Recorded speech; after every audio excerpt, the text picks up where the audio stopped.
서울대 N번방으로 불리는 딥페이크 범죄의 주범과 공범이 항소심에서 감형됐습니다. 서울고법 형사 8부는 성폭력 처벌법 위반 혐의로 구속 기소된 주범 41살 박모 씨에게 징역 10년의 1심 판결을 깨고 징역 9년을 선고했습니다. 공범 32살 강모 씨에게도 1심 재판부가 선고한 징역 4년보다 줄어든 징역 3년 6개월이 선고됐습니다. 항소심 재판부는 피고인들은 지인 얼굴 사진을 이용해 성적 모멸감을 들게 하는 사진과 영상을 만들었다는 점에서 죄질이 불량하고 그 사진을 피해자들에게 전송해 농락해 비난 가능성이 크다면서도 일부 피해자들과 합의했다는 점을 들어 이같이 선고했습니다. 서울대 출신인 박 씨와 강 씨 등은 지난 2021년 7월부터 지난해 4월까지 대학 동문 등 여성 수십 명의 사진을 음란물과 합성해 텔레그램으로 유포한 혐의로 재판에 넘겨졌습니다. 확인된 피해자는 서울대 동문 12명을 비롯해 61명으로 미성년자도 포함돼 있습니다. 이들이 제작한 음란물은 100여 건, 유포한 음란물은 1,700여 건에 이릅니다. 앞서 지난해 10월 1심 재판 당시 피해자 측은 적어도 이 두 피고인만큼은 범행에 상응하는 형을 받아야 한다며 우리 사회에 끼친 막대한 피해를 고려해 가장 엄중한 처벌을 내려주길 간곡히 요청드린다고 호소했습니다. 당초 검찰은 주범 박 씨에게는 징역 10년, 공범 강 씨에게는 징역 6년을 구형했습니다. 이들과 공범인 30살 박모 씨 역시 지난달 항소심에서 징역 5년의 원심보다 감형된 징역 4년 6개월이 선고됐습니다. SBS 조지연입니다. 서울대 졸업생 박모 씨 등은 지난 2021년부터 여성들의 일상 사진으로 이른바 딥페이크 성착취물을 만들어 텔레그램을 통해 유포한 혐의로 재판에 넘겨졌습니다. 피해자들은 자신의 합성 사진이 유포된 걸 알고도 박 씨 등이 검거될 때까지 두려움에 떨어야 했습니다. 나의 모든 일상이 그냥 그들에게는 포르노처럼. 피해자는 서울대 동문 12명을 포함해 최소 61명에 달하고 유포된 음란물은 확인된 것만 1,700여 건에 이릅니다. 법원은 이른바 서울대 N번방으로 불리는 이 사건의 주범 박 씨에게 징역 10년을, 공범 강모 씨에겐 징역 4년을 선고했습니다. 재판부는 이들이 마치 사냥감을 선택하듯 피해자를 선정해 성적으로 모욕하고 인격을 말살시켰다고 꾸짖었습니다. 그러면서 피해자들은 일상적 사진조차 SNS에 올릴 수 없게 되는 등 끝없는 불안 속에 살아가게 됐다며 피해 회복이 사실상 불가능하다고 강조했습니다. 모든 피해자들이 인간관계나 사회관계가 상당 부분 좀 파탄되고 지장을 받았다, 이렇게 말씀드릴 수 있을 것 같습니다. 재판부는 박 씨에게 검찰 구형량과 같은 중형을 선고했는데 피고인들을 엄중 처벌해 사회에 경종을 울릴 필요가 있다고 설명했습니다. 박 씨 등은 재판 과정에서 우울과 스트레스 등 정신병으로 인한 범행이라고 주장했지만 재판부는 받아들이지 않았습니다. SBS 여영규입니다. 서울대 졸업생들이 60명 넘는 동문 여성들의 사진과 영상을 합성해 음란물을 만들고 텔레그램 등을 통해 유포한 이른바 서울대 N번방 사건. 나의 모든 일상이 그냥 그들에게는 포르노처럼. 법원은 이 사건의 공범 28살 남성 박모 씨에게 1심에서 징역 5년을 선고했습니다. 피해 여성 1명을 12회에 걸쳐 불법 촬영하고 12명의 촬영물을 무단으로 편집 합성해 허위 영상물을 419개 제작한 혐의, 17명의 모습이 담긴 영상물 1,700여 개를 유포한 혐의가 모두 유죄로 인정됐습니다. 재판부는 허위 영상물 내용은 입에 담기도 어려운 불쾌하고 역겨운 내용이라면서 피해자 인격을 몰살하는 것으로 엄벌이 요구된다고 질책했습니다. 박 씨는 스트레스를 풀기 위해 범행했다고 진술했는데 재판부는 소셜미디어에 사진을 올리는 평범하고 평화로운 일상이 성범죄의 대상이 됐다며 이를 알게 된 피해자들이 느낄 정신적 충격은 헤아릴 수조차 없다고 강조했습니다.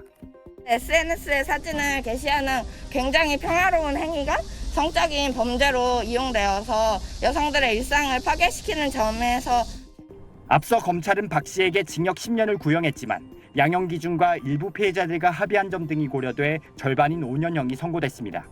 이 사건 주범인 서울대 졸업생 박모 씨와 강모 씨, 한모 씨 등 3명은 같은 법원에서 재판을 받고 있습니다. SBS 한성입니다. 서울대 동문 등 여성 48명을 대상으로 합성 음란물을 제작 유포한 40살 박모 씨. 박 씨를 2년간 추적하고 접촉한 건 경찰이 아닌 민간 활동단체인 추적단 불꽃이었습니다. 변태 성향을 가진 남성이라고 속여 텔레그램 대화를 이어갔고 만남을 이끌어냈습니다.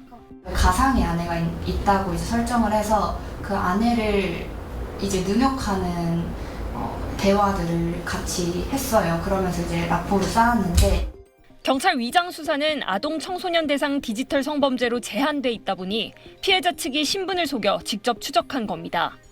경찰은 이번 사건을 계기로 위장 수사 범위에 성인 대상 범죄도 포함하는 방안을 추진하기로 했습니다. 디지털 성범죄 사범 가운데 60%가 성인이고 연령이 다르더라도 피해자들의 고통엔 차이가 없기 때문입니다. 위장 수사는 사전에 승인을 받고 진행되는데 우선 수사하고 사후에 승인받는 제도를 함께 운영하는 방안도 검토합니다.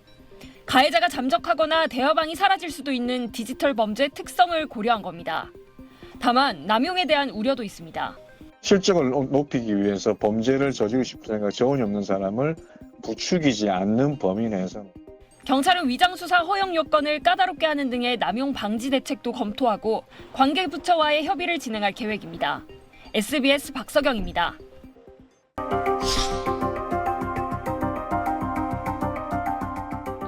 나의 모든 일상이 그냥 그들에게는 포르노처럼.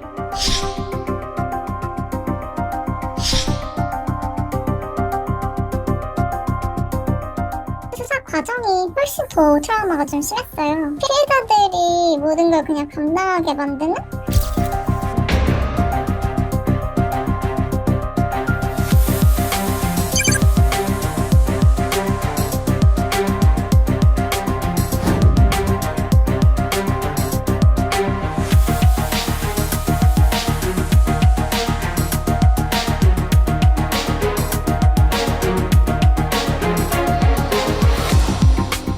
이 텔레그램 대화방에서 음란물을 공유했던 이른바 N번방 사건 혹시 기억하십니까? 비슷한 사건이 또 적발됐습니다. 이번엔 서울대 졸업생들이 학교 후배들의 사진으로 음란물을 만들어서 유포해서 더욱 충격을 주고 있습니다. 이현희 변호사와 함께 자세한 내용 짚어보겠습니다. 변호사님 어서 오세요. 안녕하세요. 네, 일단 가해자와 주요 피해자들이 전부 서울대 출신이어서 이번 사건이 좀 서울대 N번방 사건이라고 불리더군요. 어떤 사건이었는지 간단히 개요부터 정리해 주실까요? 가해자들이 모두 서울대 출신자는 아니지만 일단 이 사건이 이제 수사되게 된 이 시발점이 된 피해자들이 서울대 피해자들이었고 이 다수의 피해자들이 우리가 지금 왜 이런 이제 연락을 받는 거예요. 전화나 뭐 이제 문자 메시지, 뭐 이제 SNS 메신저 이런 것들을 통해서 이제 음란하게 이제 만들어진 소위 말해서 딥페이크물이라고 하죠. 이런 이제 허위 영상을 만들어서 피해자들의 얼굴을 붙이고 이런 것들을 이제 가지고 연락을 하면서 조롱하기도 하고 협박하기도 하고 하는 것들을 이제 연락을 받고 여기에 이제 공통된 사람들이 있잖아요. 그래서 이걸 서로 알게 된 겁니다. 그래서 이분들이 처음에 이제 최초 피해자가 고소를 하기도 했고 그게 잘 되지 않으면서 여러 명의 피해자들이 여러 경찰서에다 고소를 하기도 했지만 가해자를 특정할 수 없다는 이유로 이제 수사가 계속 종결이 되었습니다. 이제 그런 상황에서 피해자들이 직접 나서서 이제 가해자를 추적하기 시작했고 그런 중에 한 곳까지가 이제 이렇게 해서 불송치됐던 사건들이 이제 기각이 됐는데 한 곳도 기각이 되고 했는데 재정신청에서 인용돼서 누군가가 이제 지금 기소가 됐어요. 그 사람도 서울대생입니다. 이 사람은 지금 재판 중에 있고요.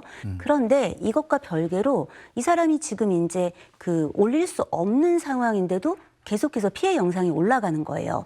그래서 피해자들이 이걸 알게 됐고 이제 계속해서 이제 이 수사에 피해자들의 의뢰를 받고 협조를 해주던 예전 N번방 사건을 해결하는 물꼬를 텄던 그 불꽃 추적단의 단이라는 활동명을 가진 그 활동가가 있는데 그분이 굉장히 장기간 2년 가까이 이제 SNS로 그 가해자들에게 접근해서 이제 이 사람들과 신뢰관계를 형성하고 이 사람들을 이제 마침내 붙잡게 되는데 공을 세우게 됩니다. 그런데 붙잡고 보니까 다른 사람인 거예요. 그런데 다른 사람인데 이들 중 2명도 서울대 출신이었습니다. 그래서 지금 총 5명 정도가 지금 경찰이 이제 이 혐의자로 이제 특정을 했고 그중 3명이 구속됐는데 그중 2명이 서울대 출신자인 거죠. 그런 상황입니다. 이 사람들이 지금 서울대를 다니면서 같이 강의 듣던 이제 후배나 뭐 이런 여학생들을 상대로 별로 관계도 없는데 그 얼굴에다가 이상한 그 음란물을 협성을 했다는 거죠.